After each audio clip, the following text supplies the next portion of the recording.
Welcome to Bind EduTech, and this is a continued class in which we are discussing some of the important question answers, subjective type question answers from the chapter Should Wizard Hit Mommy?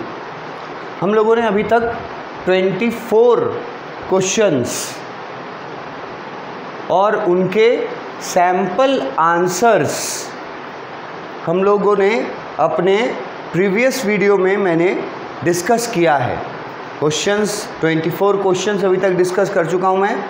25th question discuss करने वाला हूँ अभी। और मैंने बोला था कि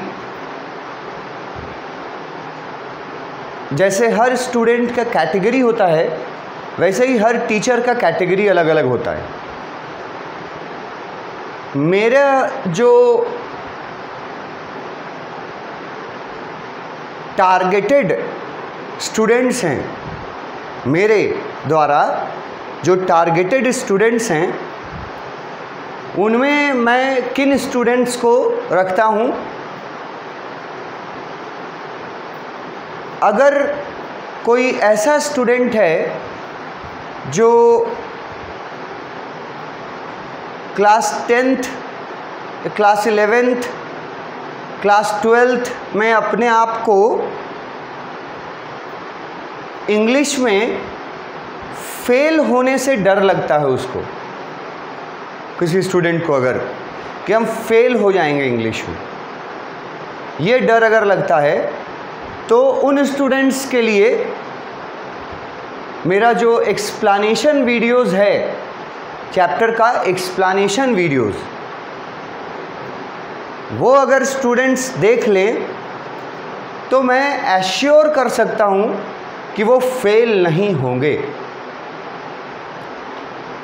दूसरे कैटेगरी में मैं उन स्टूडेंट्स को अपना टारगेट स्टूडेंट्स में रखता हूँ जो स्टूडेंट्स पास तो हो जाते हैं इंग्लिश में, मतलब 10th में भी पास हुए हैं, 11th में भी इंग्लिश में, 12th में भी इंग्लिश, मतलब कि उनको उम्मीद है, वो जानते हैं कि वो पास हो जाएंगे और उनको पता है कि मेरा 60 नहीं आ पाएगा, मतलब फर्स्ट डिवीज़न वाला नहीं आ पाएगा, लेकिन पास हम हो जाएंगे, मतलब 33 से 59 के बीच हम कहीं रहेंगे। ऐसे स्टूडेंट्स का कैटेगरी जिनको लगता है कि हम 33 से ऊपर और 59 मतलब 60 से नीचे कहीं भी मार्क्स हम लाएंगे, इतना वो जानते हैं अपने आप को, अपने बारे में, कि उनको लगता है कि हम इतना मार्क्स ले आएंगे। 33 से लेकर के मतलब फेल होने का डर नहीं है, लेकिन ये भी पता है कि मेरा ज़्यादा नहीं आएगा भाई, हम कमज़ोर स्टूडेंट हैं, 60 नहीं आएगा, 65 70 नहीं आएगा। अगर ऐसे स्टूडेंट्स के कैटेगरी है तो वो स्टूडेंट्स अगर एक्सप्लेनेशन वीडियोस को देखेंगे, सुनेंगे, चाहे वो हिंदी मीडियम से हो, चाहे वो इंग्लिश मीडियम से हो, कोई फ़र्क नहीं पड़ता है, दोनों मीडियम्स के वैसे स्टूडेंट्स अगर देखेंगे एक्सप्लेनेशन वीडियोस, चैप्टर्स के टॉपिक्स, जैसे और भी जो टॉपिक्स रहता है, पोएम्स है, चैप्टर्स है, उसके अलावा राइटिंग सेक्शन है, रीडिंग सेक्शन है क्लास 12th में, तो अगर तुम मेरे वीडियोस को देखोगे, एक्सप्लेनेशन वीडियोस को, तो वैसे स्टूडेंट्स को मैं एश्योर कर सकता हूँ कि आप अगर अपनी तरफ से 100% दे दो तो आप आसानी से 60 क्रॉस कर जाओगे, 65 से 70 के बीच में तुम्हारा नंबर रहेगा। जो अपने आप को समझते हैं कि मेरा 50 आएगा ज़्यादा से ज़्यादा और ऊपर नहीं आ सकता है, हम उतने नहीं जानते हैं, उतना तेज़ हम नहीं हैं, तो जो वीडियोस को देखोगे ना, तो उन लोगों को उतना मार्क्स का डिफरेंस का मैं एश्योरेंस दे सकता हूँ कि वीडियोस को अगर आप अपने तरह से 100% एक्सप्लेनेशन वीडियोस को देखें सिंसेरिटी से, तो वो स्टूडेंट्स जो 50 नंबर के लायक अपने आप को समझते हैं, वो स्टूडेंट 70 तक पहुंच सकते हैं, फर्स्ट डिवीज़न पार हो सकते हैं। उसके बाद आता है वो कैटेगरी के स्टूडेंट्स जिनको पता है अपने आप में कि मैं तो 70s में रहूँगा ही। ऐसे स्टूडेंट्स का ग्रुप भी है जिनको पता होता है कि मैं इंग्लिश में 70s में तो रहूँगा ही, मतलब 70 तो मतलब मेरा मिनिमम है। गुड बैकग्राउंड के कारण उनको पता है कि मेरा 70 रहेगा ही, 60 से नीचे तो कभी जाएगा नहीं, 70, 71, 72 ऐसे करके मेरा आ जाएगा मार्क्स, या ज़्यादा से ज़्यादा वो सोचते हैं कि 75 तक आ जाएगा अगर सब क्वेश्चन भिड़ गया तो ऐसे कैटेगरी के स्टूडेंट्स जो अपने आप को 75 तक का मानते हैं, अगर ऐसे स्टूडेंट्स एक्सप्लेनेशन वीडियोस को देखेंगे तो उनको एश्योर करता हूँ कि वो अपने आप को 80s और वेरी पॉसिबल कि 90s में भी देख सकते हैं मार्क्स। बस एक्सप्लेनेशन वीडियोस को देखना है, समझना है, सुनना है और सोचना है उसके बारे में कि क्या बोले, वर्ड्स क्या क्या यूज़ किए, कहाँ हाईलाइट किए। मतलब अपने तरफ से तुम जितना फोकस दोगे, अगर फोकस दिए तो मैंने तुमको बता दिया कि हर स्टूडेंट, चाहे वो फेलियर अपने आप को मानने वाला स्टूडेंट हो, चाहे वो स्टूडेंट अपने आप को 75 और 80s में मानने वाला स्टूडेंट हो, हर स्टूडेंट को मेरा एक्सप्लेनेशन वीडियोस को देख करके अपना ग्रेड ऊपर ज़रूर नज़र आएगा, ये एश्योरेंस मैं हर कैटेगरी के स्टूडेंट्स को दे सकता हूँ। जो फेल हो रहे हैं वो पास हो जाएंगे निश्चित रूप से, जो सेकंड डिवीज़न आ रहे हैं वो फर्स्ट डिवीज़न हो जाएंगे, जो फर्स्ट डिवीज़न आ रहे हैं वो 75 80s में पहुंच सकते हैं, जो 75 80s में हैं अभी वो 90s में पहुंच सकते हैं। बस शर्त यही है कि एक्सप्लेनेशन वीडियोस को देखो, राइट फ्रॉम लेक्चर 1 से लेकर के जहाँ तक चैप्टर का टेक्स्ट बुक ख़त्म हुआ है वहाँ तक का पूरा वर्ड बाय वर्ड एक्सप्लेनेशन जो मैं बनाता हूँ उसको देखो। उसको देख लोगे और 3 के सीक्वेंस में देख लोगे तो फिर तुम ये फील करोगे कि तुम्हारा ग्रेड जो है वो ऊपर ज़रूर चला जाएगा। अब क्वेश्चन नंबर 25 हम लोग क्वेश्चन डिस्कस कर चुके थे, जिसमें मैंने बोला था कि अगर स्टूडेंट्स 12th क्लास का स्टूडेंट है, एग्ज़ाम देने बैठा है और यही क्वेश्चन आ गया, तो अगर उस 12th क्लास के स्टूडेंट को ये रीड वर्ड का मतलब नहीं पता है, ठीक है, और ये स्टिंक वर्ड का मतलब नहीं पता है, तो वो स्टूडेंट जो है वो फिर यहाँ फेलियर हो जाएगा। अगर आपको रीड नहीं पता और स्टिंक नहीं पता तो आपने पढ़ाई नहीं किया है इस चैप्टर का, और जो पढ़े हैं उनको ये दोनों वर्ड का मीनिंग पता होना चाहिए, तो वो क्वेश्चन का आंसर दे देंगे, लिख देंगे। तो रीड का मतलब छुटकारा और स्टिंक का मतलब बैड स्मेल। क्वेश्चन बना कि रॉजर स्कंक को अपने बैड स्मेल से छुटकारा मिल गया, ठीक है, और वो हंसी खुशी अपने फ्रेंड्स, सारे फ्रेंड्स बन गए, खेला कूदा, शाम को घर आया। जब वो घर आया तो उसको अपने घर में कौन सा प्रॉब्लम का सामना करना पड़ा? जो प्रॉब्लम था शुरू में बैड स्मेल का, वो प्रॉब्लम से तो छुटकारा पा लिया। किसके मदद से? मैजिशियन विजार्ड की मदद से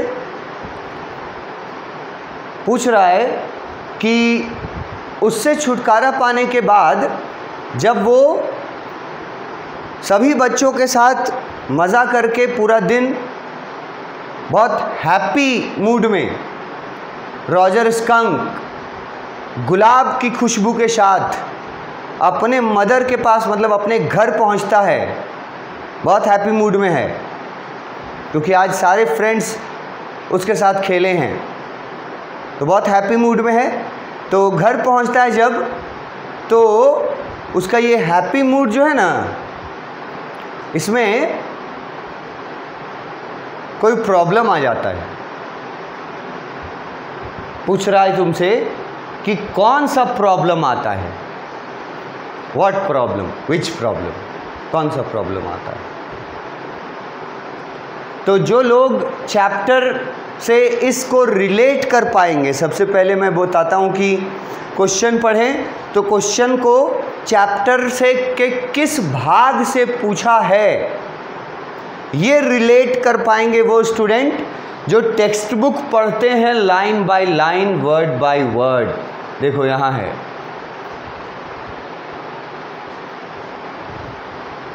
यहाँ से क्वेश्चन पूछा है, ये टेक्स्ट बुक है तुम्हारा। अगर तुमने पढ़ा है कहीं भी किसी से भी तो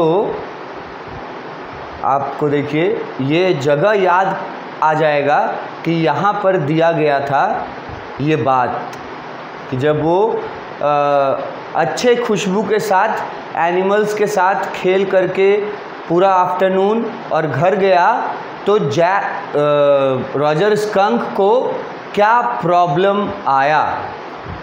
यहाँ से ये देखो पार्ट अगर पढ़े होगे तो यहाँ से ये प्रॉब्लम था। अब जो स्टूडेंट कहानी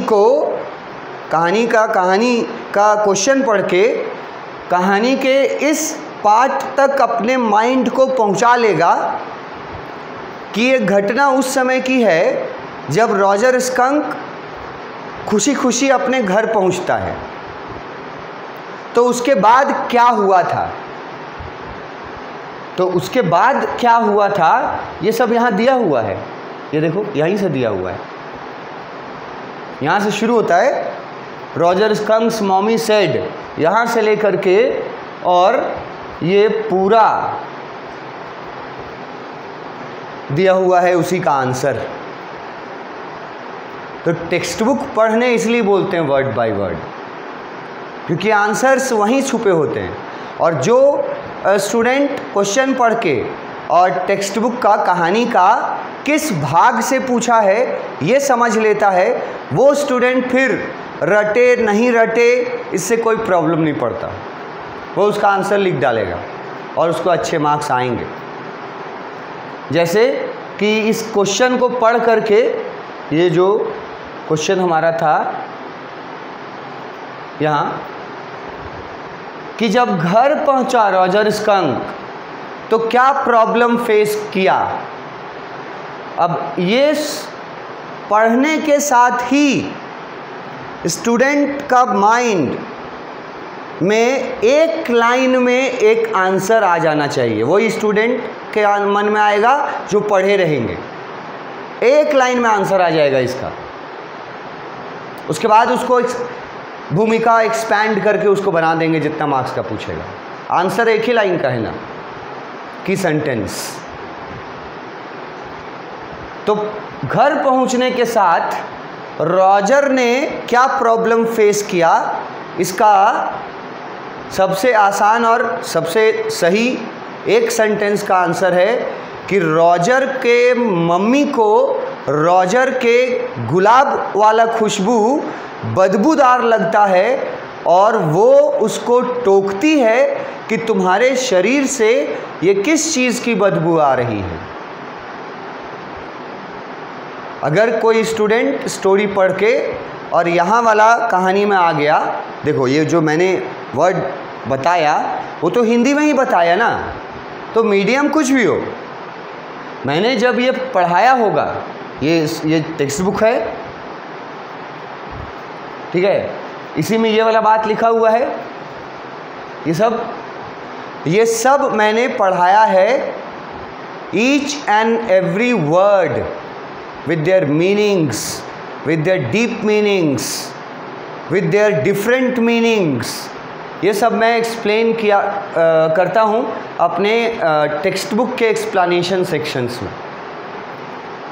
तो ये मैंने पढ़ाया है और उसमें मैंने बताया है, जो पढ़े होंगे उनको याद आ जाएगा कि मम्मी जो है वो उसके गुलाब वाली खुशबू से गुस्सा हो जाती है। She got very angry। यही एक आंसर एक लाइन का अगर तुम्हारे मन में आ गया तो उसके बाद ये क्वेश्चन चाहे जितना मार्क्स का पूछे तुम इस आंसर को बना सकते हो। तो यहाँ जो हम क्वेश्चन दिए हैं सैम्पल आंसर, वो लगभग 3 4 5 6 7 8 9 मतलब 5 number, 3 number, 2 number, 4 number, 5 number तक के वर्ड लिमिट को सेटिस्फाई कर देगा। जो मैंने यहाँ बताया है कि घर पहुँचने के बाद अपने एक प्रॉब्लम से छुटकारा मिलने के बाद जब वो घर पहुँचा तो दूसरा प्रॉब्लम उससे उसका स्वागत हुआ।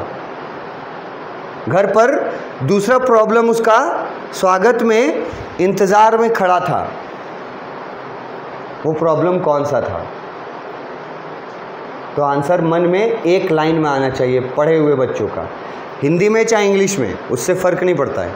आंसर मन में आना चाहिए कि उसकी मम्मी बहुत गुस्सा गई थी, और कहानी फिर आगे का आ जाना चाहिए मन में कि मम्मी क्या क्या बोली थी उसको, क्या पूछी उससे, उसके बाद क्या की मम्मी। ये पूरा कहानी आपके मन में आ गया, माइंड में आ गया, चाहे हिंदी में आया चाहे इंग्लिश में आया, दैट डजेंट मैटर। अगर हिंदी में भी आपको आ गया कि उसकी मम्मी गुस्सा की थी, ठीक है, जो मैंने एक्सप्लेन करते वक्त बताया है हिंदी में कि उसकी मम्मी बहुत ज़्यादा गुस्सा करती है और बोलती है, पूछती है किसने किया तुम्हारा ये चेंज, बता देता है कि विजार्ड ने किया है। तो मम्मी विजार्ड के लिए एक वर्ड ले लेती है, ऑफुल विजार्ड, कि बदमाश विजार्ड के पास चलो, अभी तुमको लेके चलते हैं और तुम्हारा पुराना जो स्मेल है वो वापस लाते हैं। और कहानी जो जैक सुनाया था उसमें वो पुराना स्मेल वापस ला भी देती है। रॉजर स्कंक की मम्मी जा कर के अम्ब्रेला से मारती है किसको, विजार्ड को, वो बोलती है जल्दी करो इसका पुराना स्मेल वापस, नेचुरल स्मेल, और वो कर भी देता है। और फिर से रॉजर स्कंक का स्मेल जो है वो बैड हो जाता है, बैड स्मेल हो जाता है।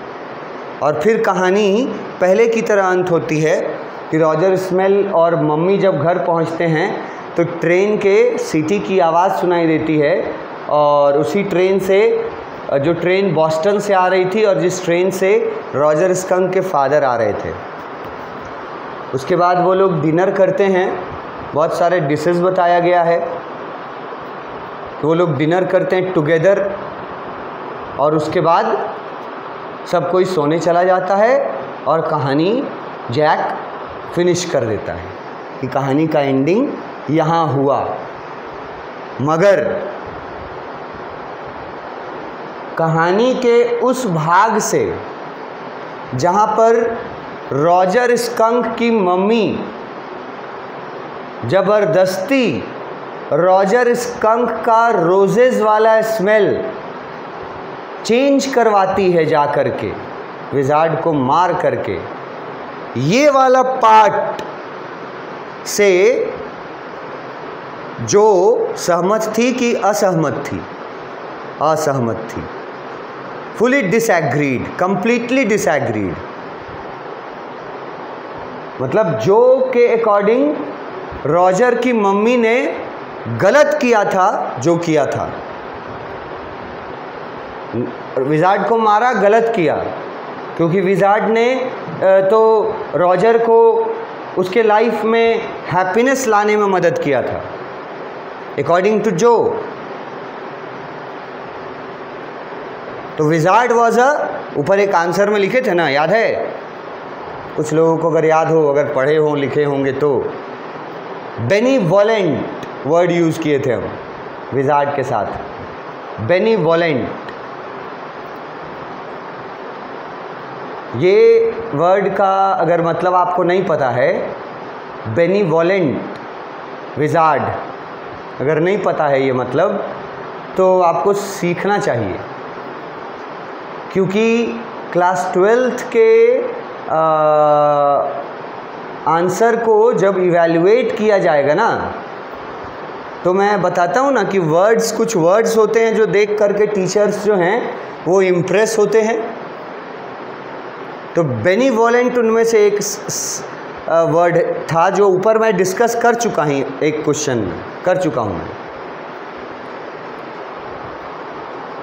तो बेनीवोलेंट का अगर किसी को मतलब पता है और स्पेलिंग याद है तो समझो कि वो आगे निकल जाएगा बाकियों से नंबर में, और बाकी पीछे छूट जाएंगे, क्योंकि और बेनीवोलेंट जिसको नहीं याद है उसको याद रहेगा काइंड, दयालु। तो जो के नज़र में विजार्ड क्या था?